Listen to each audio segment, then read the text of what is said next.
घर में रहे और एक ही काम करे कि अपने घर में ही रहे। नमस्कार दोस्तों, स्वागत है आपका एक बार फिर बिंदास खबरें में। हमारे देश में ओमिक्रॉन का खतरा बढ़ता जा रहा है और देश में तीसरी लहर आ चुकी है और इसको देखते हुए प्रधानमंत्री नरेंद्र मोदी जी ने लाइव आकर देश को संबोधित किया और नए कानून और कुछ नए नियम लागू कर दिए हैं। ऐसे में कुछ राज्यों ने तो नाइट कर्फ्यू और कुछ राज्यों ने तो लॉकडाउन तक लगा दिया है। तो दोस्तों, क्या आपके राज्य में भी लॉकडाउन लग गया है या नहीं, इसके बारे में भी विस्तार से बताएंगे। इसलिए आप जिस भी राज्य शहर में रहते हैं वहाँ का नाम लिखकर कमेंट जरूर करें। इसलिए दोस्तों, आपसे अनुरोध है कि इस वीडियो को शुरू से लेकर अंत तक जरूर देखें, जिससे कि काम की खबरें आपसे छूट न जाएं। तो चलिए दोस्तों, जानते हैं खबरों को विस्तार से। और इसी के साथ दोस्तों, आज की पहली बड़ी खबर कि दिल्ली में लग गया है रात 10 बजे से ही 56 घंटे का कर्फ्यू। ऑड इवन के आधार पर खुलेंगी दुकानें। जानिए कि बाजारों को लेकर क्या है नई गाइडलाइन। दोस्तों, यहाँ पर आपको बता दें कि देश में बढ़ते कोरोना के प्रकोप को देखते हुए राजधानी दिल्ली में वीकेंड लॉकडाउन लागू कर दिया गया है। शुक्रवार को दिल्ली सरकार ने मार्केट कॉम्प्लेक्स और मॉल की दुकानों के लिए नई गाइडलाइन भी जारी कर दी है। दिल्ली सरकार के नए आदेश के मुताबिक मार्केट कॉम्प्लेक्स और मॉल में जो भी दुकानें हैं वो गैर जरूरी चीजों की हैं, वे सुबह 10 बजे से लेकर रात 8 बजे तक ऑड इवन के आधार पर खुलेंगी। हर दिन क्षेत्र में केवल एक ही अधिकृत साप्ताहिक बाजार खुलेगा, जिसमें कि 50% सीमा तक की ही अनुमति होगी। तो दोस्तों, यहाँ पर आपको बता दें कि क्या खुला रहेगा और क्या रहेगा बंद। आपको बता दें कि नाइट कर्फ्यू के साथ साथ अब शनिवार और रविवार को दिल्ली में पूरी तरह से कर्फ्यू लागू कर दिया गया है। हर शुक्रवार रात 10 बजे से लागू होने वाले इस नाइट कर्फ्यू का विस्तार अब सोमवार सुबह 5 बजे तक रहेगा।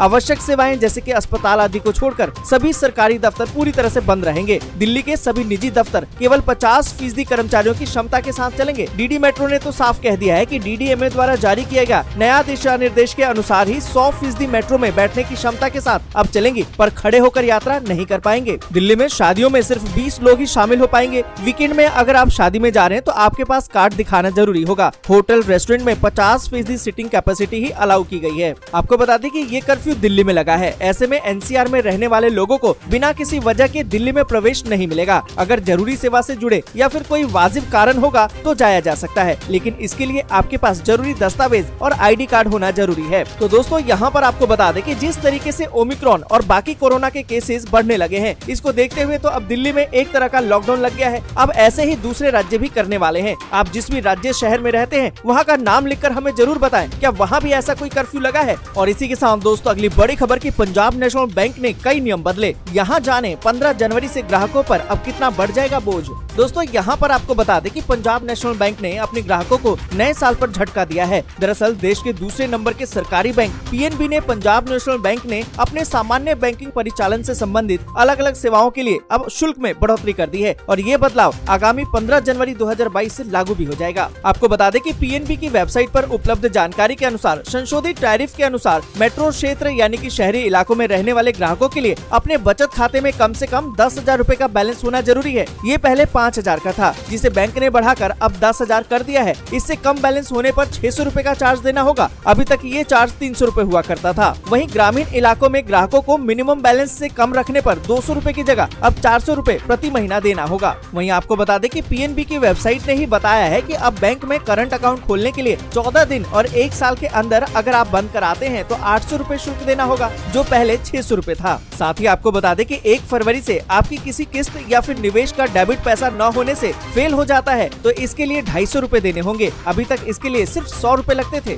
और दोस्तों, आगे बढ़े उससे पहले वीडियो को लाइक और शेयर जरूर कर दें। अगर अभी तक आपने चैनल को सब्सक्राइब नहीं किया है तो सब्सक्राइब जल्दी से कर लें। और इसी के साथ दोस्तों, अगली बड़ी खबर की मुंबई में कोरोना की बेकाबू रफ्तार के बाद क्या लगेगा लॉकडाउन। जानिए कि मुंबई के मेयर ने क्या कहा। दोस्तों, यहाँ पर आपको बता दें कि मुंबई की मेयर किशोरी पेडनेकर ने कहा है कि जिस दिन मुंबई में दैनिक केसों की संख्या 20,000 प्रतिदिन पहुँच जाएगी, उसी दिन मुंबई में लॉकडाउन लगा दिया जाएगा। उनके इस बयान पर प्रतिक्रिया मांगे जाने पर मुंबई की मेयर ने जवाब देते हुए कहा कि शाम को प्रधानमंत्री के साथ मुख्यमंत्री वीडियो कॉन्फ्रेंसिंग के जरिए मीटिंग करेंगे। उन्होंने कहा कि हम लॉकडाउन के बेहद ही करीब पहुंच गए हैं, लेकिन इस मामले में आखिरी निर्णय मुख्यमंत्री का ही होगा। आपको बता दें कि उन्होंने कहा है कि मीटिंग के बाद वीकेंड लॉकडाउन और बाकी पाबंदियों को बढ़ाने को लेकर भी निर्णय लिया जाएगा। इसको लेकर अभी भारतीय बातचीत चल रही है, क्योंकि हम लॉकडाउन नहीं लगाना चाहते हैं, लेकिन लोगों को समझाना भी जरूरी है। तो दोस्तों, कुल मिलाकर ये देखें तो राज्य सरकार तो चाहती है कि जल्दी से जल्दी लॉकडाउन लगा दें। अगर वहाँ की पब्लिक नहीं समझती है तो लॉकडाउन ही एक अंतिम विकल्प होगा। दोस्तों, इस पर आप क्या सोचते हैं, कमेंट करके जरूर बताएं। और इसी के साथ दोस्तों, अगली बड़ी खबर की भारत में रोजाना आएंगे 10 लाख तक कोरोना के मामले। IIS ने बताया कि कब आएगा पीक और कब होगा खत्म।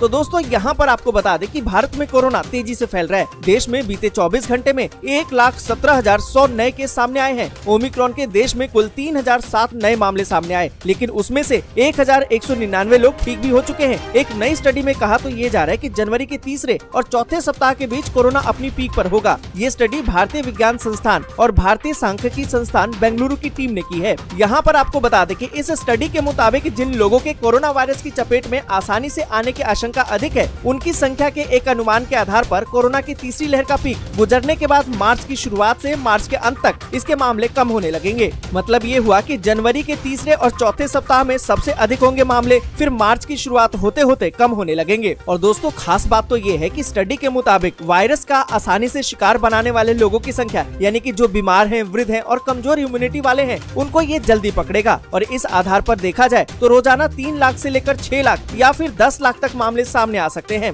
और दोस्तों, यहाँ पर आपको बता दें कि शोधकर्ताओं ने तो ये मान लिया है कि 30% आबादी ही कोविड के खिलाफ ज्यादा कमजोर है या फिर आसानी से चपेट में आ सकती है। ऐसी स्थिति में कोरोना की दूसरी लहर के दौरान जो भी कोविड के केस की तुलना में आए हैं, वो आंकड़ा कम ही होगा। तो दोस्तों, जिस तरीके से कोरोना पूरे देश में तेजी से फैल रहा है, ऐसे में आप सावधान रहिए और सुरक्षित रहिए। और इसी के साथ दोस्तों, अगली बड़ी खबर की उत्तर प्रदेश में कोरोना की तीसरी लहर ने भी पकड़ ली है गति। 24 घंटे में मिले हैं 4,228 नए मामले। दोस्तों, यहाँ पर आपको बता दें कि वैश्विक महामारी कोरोना वायरस संक्रमण की तीसरी लहर दुगनी गति से प्रसार अब तेज कर रही है। प्रदेश में एक्टिव केस 12,000 से अधिक होने के साथ ही बीते 24 घंटे में 4,228 नए मामले मिले हैं। सरकार के 1000 से अधिक एक्टिव केस वाले जिलों में सख्ती बढ़ाने के बाद भी संक्रमण की गति बढ़ती जा रही है। आपको बता दें कि उत्तर प्रदेश में गुरुवार को 3,121 नए संक्रमित मिले थे। वहीं शुक्रवार को इनकी संख्या 4,228 तक पहुंच गई और इसी के साथ ही अब एक्टिव केस बढ़कर 12,327 हो गए हैं। वहीं आपको बता दें कि बीते 24 घंटे में कोरोना वायरस से संक्रमित एक मरीज की मौत हुई है। और इसी के साथ दोस्तों, अगली बड़ी खबर की अमृतसर एयरपोर्ट पर फिर से अफरा तफरी। दूसरे दिन भी इटली से लौटी फ्लाइट में 190 यात्री मिले कोरोना पॉजिटिव।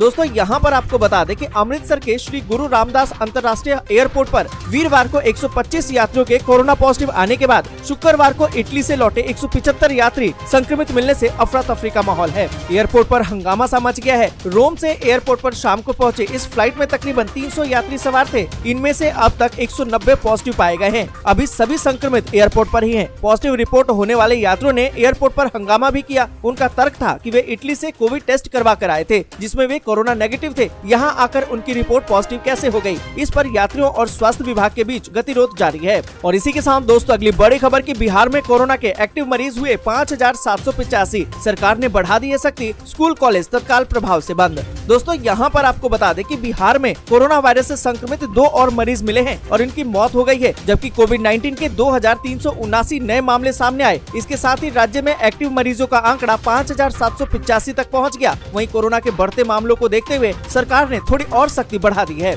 आपको बता दें कि बिहार में कोरोना संक्रमितों की ज्यादा संख्या को देखते हुए राज्य सरकार द्वारा समीक्षा की गई और कुछ प्रतिबंध लगा दिए गए हैं। गुरुवार को जारी नई गाइडलाइन के अनुसार सभी स्कूल, कॉलेज, शिक्षण संस्थान और यहाँ तक कि कोचिंग को तत्काल प्रभाव से बंद करने के आदेश जारी कर दिए गए हैं। स्कूल, कॉलेज, शिक्षण और प्रशिक्षण और कोचिंग संस्थान के कार्यालय 50% उपस्थिति के साथ खुलेंगे। खेल से संबंधित सभी गतिविधियां स्थगित कर दी गई है। और इसी के साथ दोस्तों, अगली बड़ी खबर की देश में कोरोना विस्फोट। बीते 24 घंटे में 1,17,100 नए मामले, जबकि 302 लोगों की मौत। दोस्तों, यहाँ पर आपको बता दें कि देश में कोरोना के मामले तेजी से बढ़ रहे हैं। भारत में बीते 24 घंटे में 1,17,100 नए मामले मिले हैं। इस दौरान 30,836 लोग ठीक भी हुए हैं। वहीं 302 लोगों की मौत हो गई है। और इसी के साथ दोस्तों, अगली बड़ी खबर की विदेश से आने वाले यात्रियों को 7 दिनों तक होम क्वारंटीन में रहना होगा जरूरी। सरकार ने जारी किया सर्कुलर। दोस्तों, यहाँ पर आपको बता दें कि देश में कोविड-19 मामलों में बढ़ोतरी के बीच सरकार ने अंतर्राष्ट्रीय यात्रियों को देश में आने पर 7 दिनों तक होम क्वारंटीन में रहना अनिवार्य कर दिया है। इसके बाद 8वें दिन उन लोगों को RT-PCR टेस्ट करवाया जाएगा। नए सरकारी सर्कुलर में कहा गया है कि नए स्टैंडर्ड ऑपरेटिंग प्रोसीजर 11 जनवरी 2022 से अगले आदेश तक मान्य होंगे। और दोस्तों, आपको बता दें कि साथ ही एयरलाइंस की तरफ से टिकट के साथ ही यात्रियों को क्या करें और क्या ना करें, ऐसे नियमों का सेट भी दिया गया है। अपने मोबाइल डिवाइस पर Aarogya Setu app download download करना होगा, ये अनिवार्य मानदंड है। और इसी के साथ दोस्तों अगली बड़ी खबर की दिल्ली, यूपी, एमपी सहित इन राज्यों में होगी बारिश, जाने मौसम का ताजा अपडेट। दोस्तों यहाँ पर आपको बता दें कि दिल्ली, एनसीआर, यूपी, हरियाणा समेत कई राज्यों में फिलहाल सर्दी का कहर जारी है। यही नहीं, अभी 9 जनवरी तक उत्तर पश्चिम और उत्तर भारत के तमाम राज्यों में बारिश जारी रहेगी। दिल्ली, एनसीआर, पंजाब, हरियाणा, हिमाचल प्रदेश, यूपी जैसे उत्तर भारत के राज्य और मध्य भारत में बारिश का मौसम बना रहेगा। लगातार 2 पश्चिमी विक्षोभों के चलते ये स्थिति पैदा हुई है। आईएमडी के ताजा बयान के मुताबिक ताजा पश्चिमी विक्षोभ के कारण पंजाब, हरियाणा, दिल्ली, उत्तरी राजस्थान और पश्चिमी उत्तर प्रदेश में 7 जनवरी से 9 जनवरी तक हल्की से मध्यम बारिश होगी। अगले 2 दिनों में पंजाब, हरियाणा, उत्तर पश्चिमी उत्तर प्रदेश में भारी बारिश की संभावना है। और दोस्तों आपको बता दें कि दक्षिण पश्चिम राजस्थान और उसके आसपास के इलाकों में चक्रवात जैसी स्थिति होगी। दोस्तों आज के लिए बस यहीं तक। वीडियो आपको अच्छी लगी हो तो लाइक और शेयर जरूर कर दें। अगर अभी तक आपने चैनल को सब्सक्राइब नहीं किया है तो सब्सक्राइब जरूर से कर लें।